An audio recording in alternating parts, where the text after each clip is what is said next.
is a quiz about murder. This is a 3-question quiz. The first 2 questions will test your knowledge and understanding of the rules of murder. The third question will test your ability to apply those rules to a fact pattern. So this question is extremely important. I'm going to read a question to you, and then I'm going to pause. And while I'm pausing, you can either jot down the answer or simply think of the answer in your head.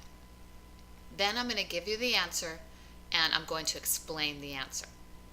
Okay, question 1.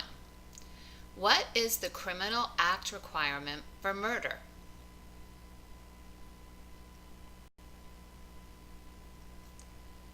Answer. The criminal act requirement for murder is the killing of another human being, or in some jurisdictions like California, the killing of another human being or fetus. Question number 2. What is the criminal intent requirement for murder?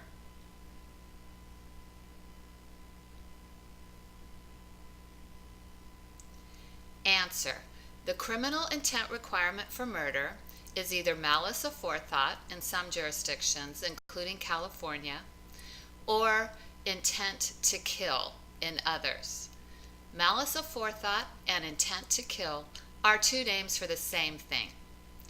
And malice aforethought and intent to kill are present in 3 situations.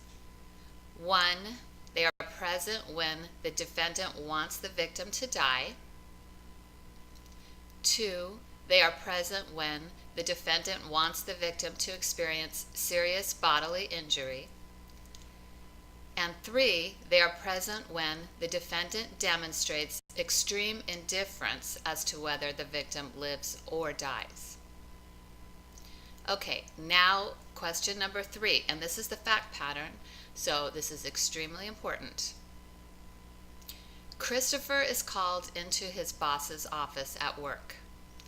After Christopher enters his boss's office, his boss informs him that he is fired. Christopher gets very angry, grabs a heavy glass paperweight off of his boss's desk, and smacks him in the head with it, killing him instantly. Did Christopher murder his boss?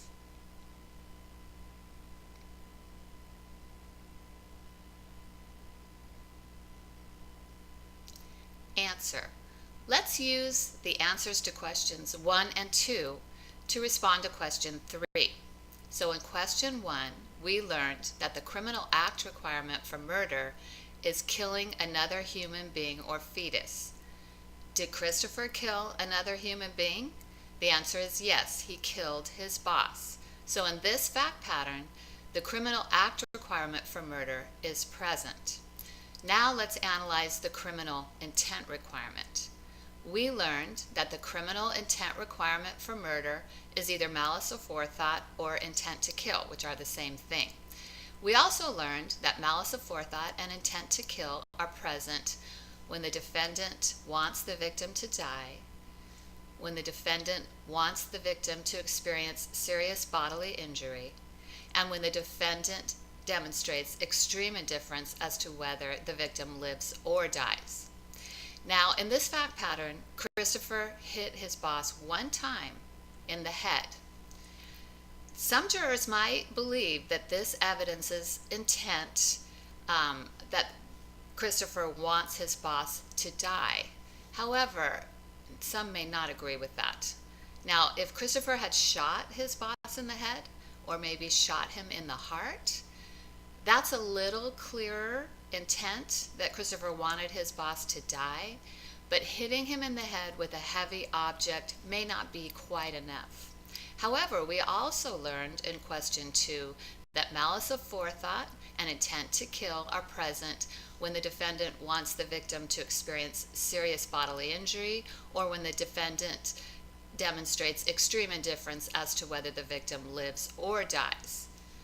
It is clear from these facts that Christopher hit his boss in the head with a heavy glass paperweight so hard that he died instantly, that at a minimum, Christopher wanted his boss to experience serious bodily injury, or Christopher demonstrated extreme indifference as to whether his boss lived or died. Therefore, Christopher did kill his boss with malice aforethought or intent to kill, and thus the answer to question 3 is yes. Christopher murdered his boss. If you have any questions about this quiz, please don't hesitate to contact me. I'm happy to help. You can either email me, private message me, or ask me a question on the Frequently Asked Questions discussion board. Bye-bye.